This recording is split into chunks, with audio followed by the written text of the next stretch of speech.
Hello friends, welcome back to the course on Common Grammatical Errors in English. I'm your instructor Taran and this is the third installment of the course on Common Grammatical Errors in English. So far we have discussed the common errors in conjunctions, prepositions and a few errors in pronouns. In today's lesson we are going to discuss a few more errors that we make in pronouns. So let me quickly reiterate what pronouns are. A pronoun is a word which can be used in place of a noun phrase. So words like I, me, my, he, him, she, her, you, your, us, them, we, they, all these are pronouns. Now let us discuss the rules that govern these errors. The first rule states that a noun or pronoun governing a gerund should be put in the possessive case. Let's look at the example here. Please excuse me being late. Now, me is the pronoun here.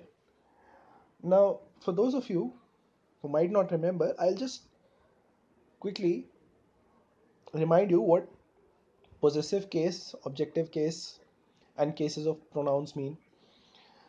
So, primarily, there are three cases of pronouns: the subjective case, objective case, and possessive case. Now, the subjective case, for example, I, he, she, you, these are all subjective cases. And the objective case could be like him, me, and possessive case could be like my, his, her, your, anything, any pronoun that uh, signifies possession, right? So in this case, we should be using possessive case. So here, me is an objective case. Since the pronoun is being governed by a gerund, gerund means a verb in its ing form. So the sentence becomes, please excuse my being late. Let us take another example. Lulu couldn't stop talking about my. Now the pronoun is not being governed by a gerund here, so we won't use the possessive case here. Instead we use the objective case because here it is an object. The Lulu couldn't stop talking about me.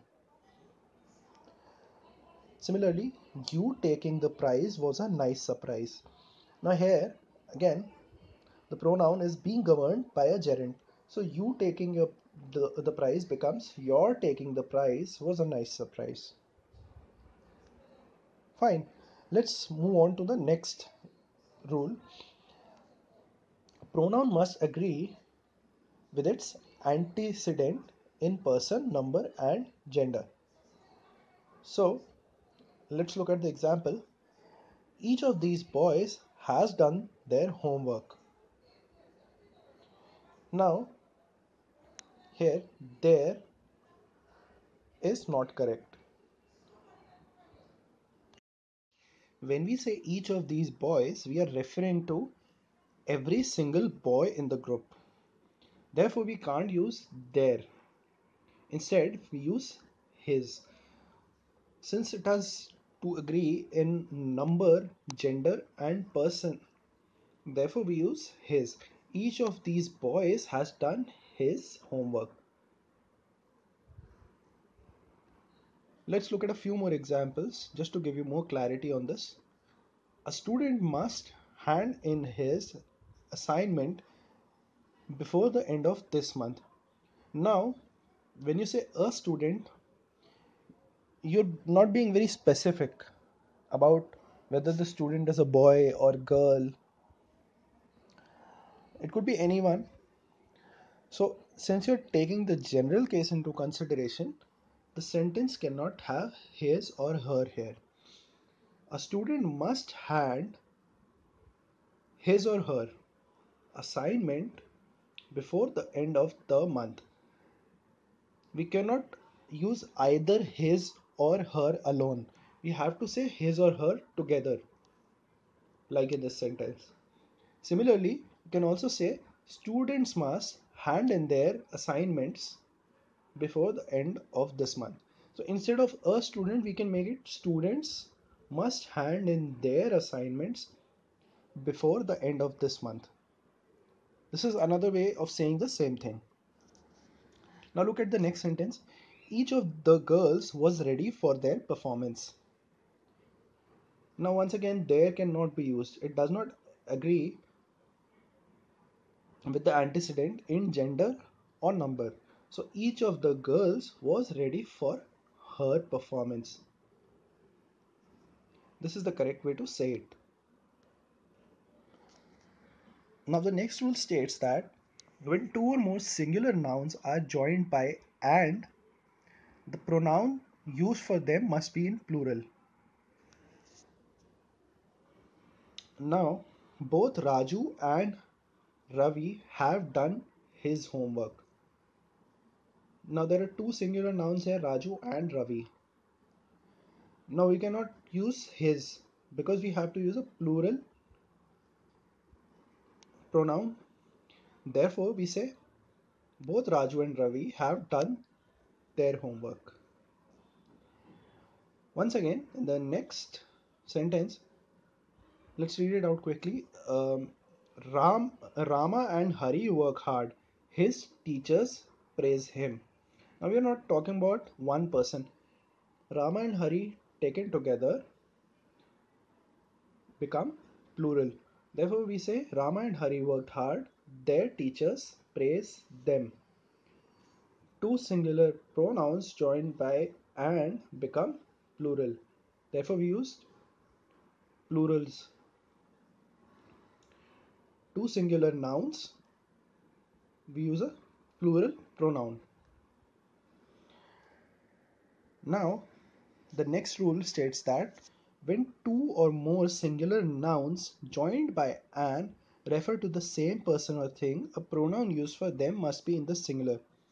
Now, this is different from the previous rule. In this case, the two singular nouns refer to the same person. It's not two different persons. So, therefore, the pronoun must be singular. Now, when you say the secretary and treasurer, this means that the same person is secretary and treasurer is negligent of their duty. Now, it's pretty clear from the verb as well. You're not saying are. Had it been are, it would have been of their duty. You're talking about two people. The secretary and treasurer is negligent of his duty since it is the same person. Also, had it been two different people, we would have said the secretary and the treasurer. To be more specific, the secretary and the treasurer are negligent of their duty, had it been two different people. Similarly, the collector and district magistrate is not negligent in their duty. Once again, it's the same person. So we say the collector and district magistrate is not negligent is in his duty. Now the final rule for today: when two or more singular nouns joined by or nor, either or, neither nor, the pronoun used for them should be in the singular. Now I guess we have seen this in a few previous examples as well. So neither Ravi nor Raju has done their homework. When you use neither and nor, we use singular pronoun. Neither Ravi nor Raju has done his homework. Because with neither nor, either or, we generally use the singular pronoun. Similarly, neither Abdul nor Rahman has done their lessons. Once again, we replace their with his. Neither Abdul nor Rahman has done his lessons. Either Rama or Hari must help their friend. So once again, either Rama or Hari must help his friend, not their friend, because there is plural. So that's all for today. If you like this course, please go and rate. Please go and rate and review this.